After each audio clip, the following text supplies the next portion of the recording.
So the Samsung Galaxy S10 has been a phone that I've been using for a really long time, and honestly this has a lot going for it. The perfect form factor, the amazing display, the amazing cameras makes it a very well-rounded phone for the time when it was launched.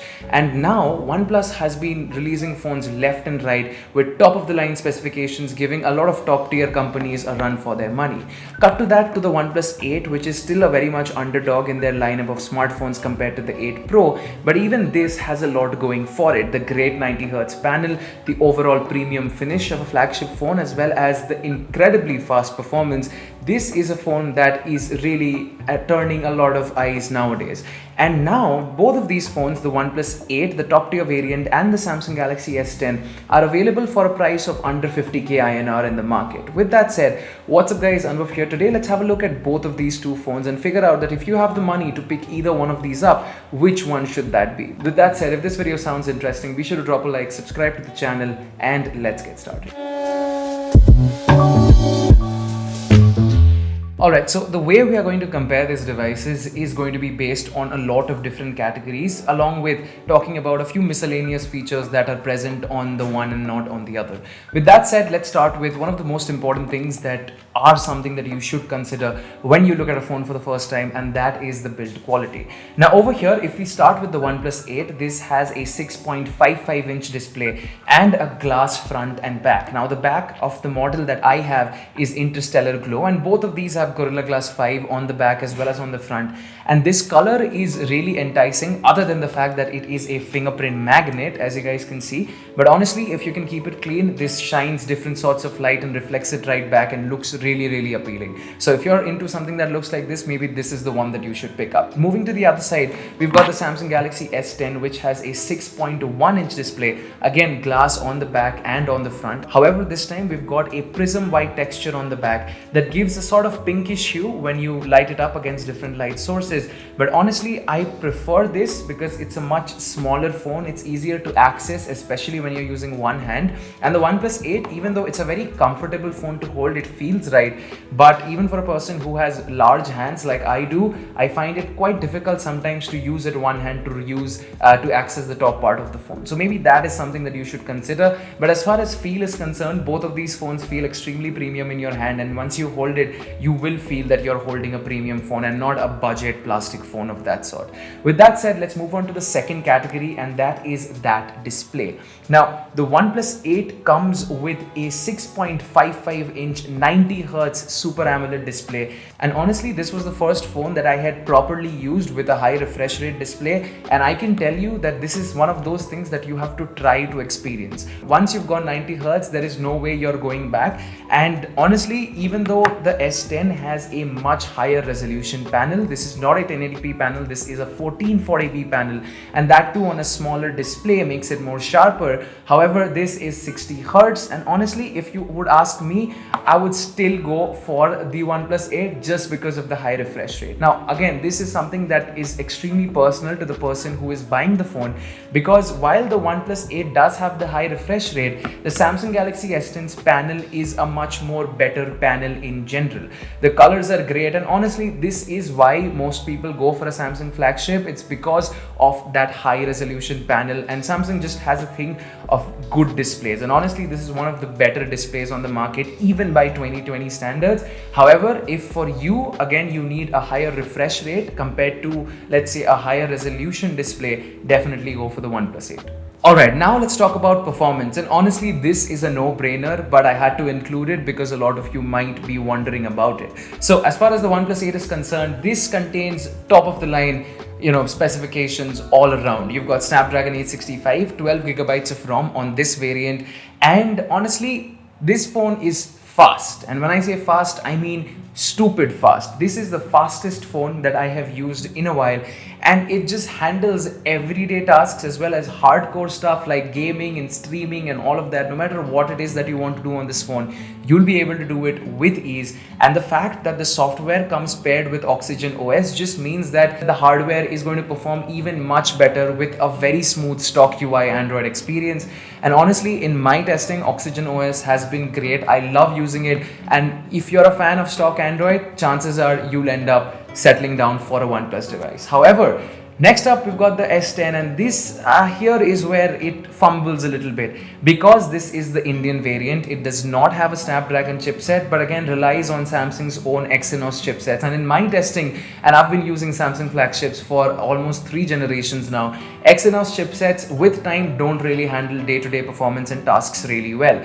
Yes, it is a fast phone in the fact that you won't notice lag on a day-to-day basis like you would with some mid-range devices, but honestly, if you compare it to the OnePlus 8, this phone is way faster owing to the great hardware as well as the great software, which just makes this such an unbeatable device. On the other hand, the Samsung Galaxy S10 on the software side of things also comes with One UI 1.0 when it was launched. That was Android 9. Now it has received the Android 10 Oreo update and it's running on One UI 2.0. And honestly, One UI is great. It is much better than its old TouchWiz days. And while they have improved a lot of things, it's not as heavy anymore.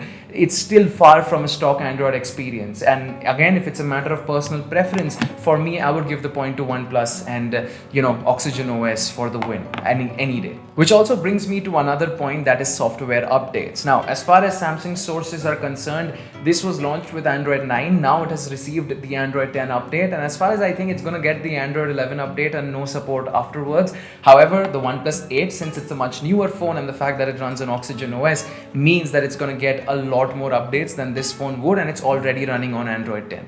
So that's that. Pick your choice when it comes to software and hardware. And with that said, let's talk about a very important thing that I look at when I'm trying to, decide a daily driver, and that is cameras. Now, as far as cameras are concerned, let's start with the OnePlus 8. This comes with a triple camera setup, a 48 megapixel wide camera, a 16 megapixel ultra wide camera, and a 2 megapixel macro.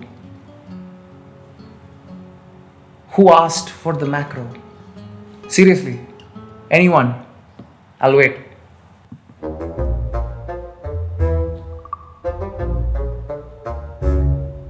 No? Alright. So, I don't really know how to put this. The OnePlus 8 has a good set of cameras, but they're not good enough. Let me elaborate. So, OnePlus has never really been good with providing top tier cameras, and while I haven't tested the 8 Pro, I've heard from a lot of people and friends who have tested it out that the 8 Pro really does have a flagship level camera. However, with my time with the 8 in itself, I think the camera is okayish. Of course, it takes good pictures in broad daylight, there's enough detail. However, once you zoom in, you start losing out on the detail, and there's just something about the S10's camera, or honestly any Samsung flagship's camera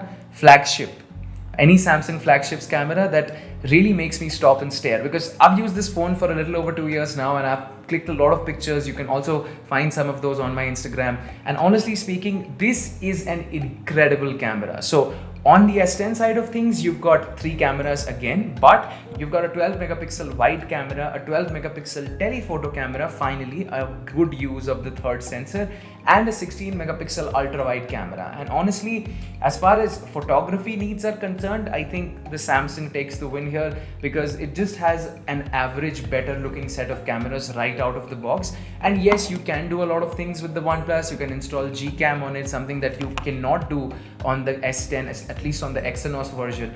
And you can edit it, of course, but as far as stock right out of the box experiences are concerned, the Samsung has a much better camera, and I can vouch for that. With that said, let's talk about the selfie camera, because this is again a very important thing nowadays.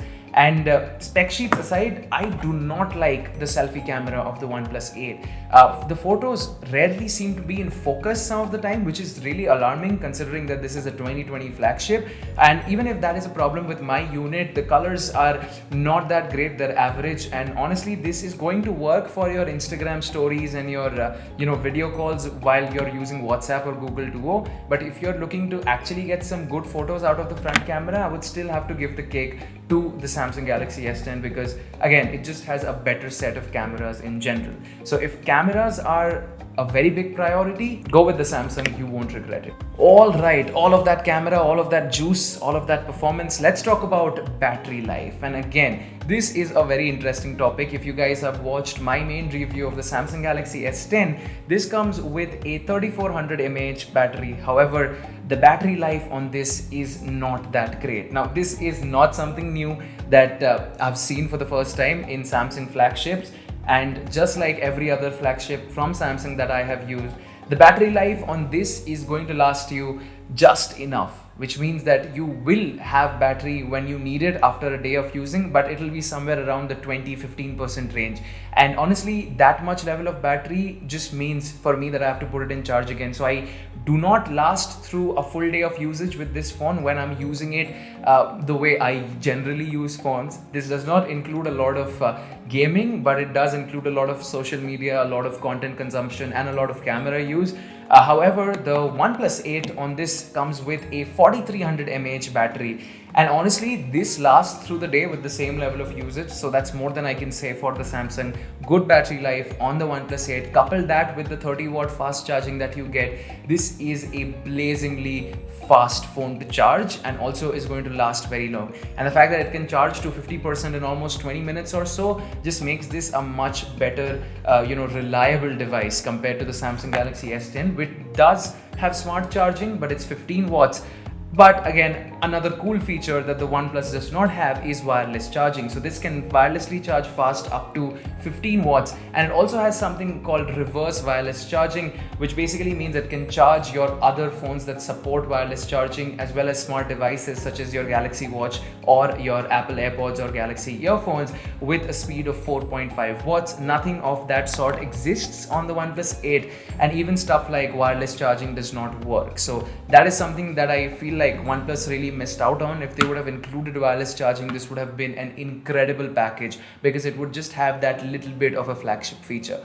With that said, good battery life goes to the OnePlus 8. With that said, let's move on to a few miscellaneous things that don't really matter as much as the other categories, but are things that you should know if you're planning to pick either one of these devices. Number one, the S10 has an IP certification. So that means it has a proper certification in case you want to use it while you're showering. I don't know why you would do that, but it is resistant to your splashes and a little bit of water damage here and there. However, I'm pretty sure the OnePlus 8, since it has a glass body, should also be resistant to the same level of splashes, but it does not have an IP certification. This is because OnePlus had to cut corners to make this phone as cheap as possible, and certifications tend to cost a little bit of money.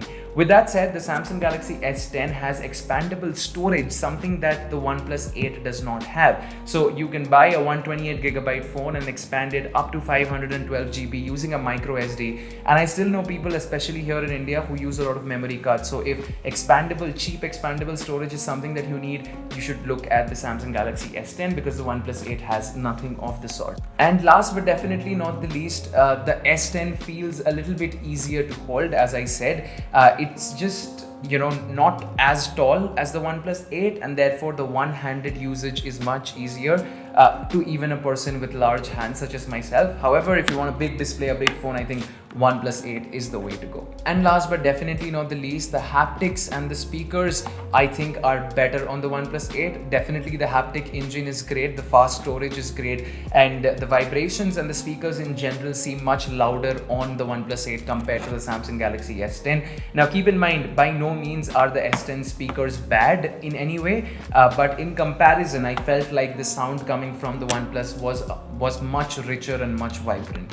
Now, with that said, let's talk about the verdict. So, which one should you pick up after you've watched this video? Well, the answer is pretty simple. If you want an all-around great phone, which has great 2020 specifications, good performance, promised updates for at least a few years, an amazing 90 hertz display that you must use to get the feel of it, and a blazingly fast performance, this is the phone that you should go for. However, if a higher resolution panel and accurate colors is more important for you, and you want a phone that can take really good pictures, at least compared to the plethora of other phones out there, and you don't really care that much about the performance or the battery, and these things matter more to you than the other things, the Galaxy S10 is what you should be looking at. Honestly, these are two great phones in my opinion, and no matter which one you pick, you will be satisfied with the performance. It's just a matter of your preferences and what you decide to pick up at the end of the day.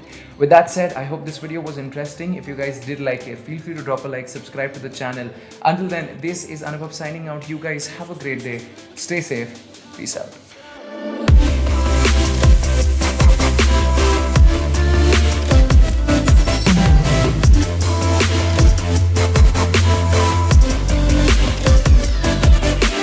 This is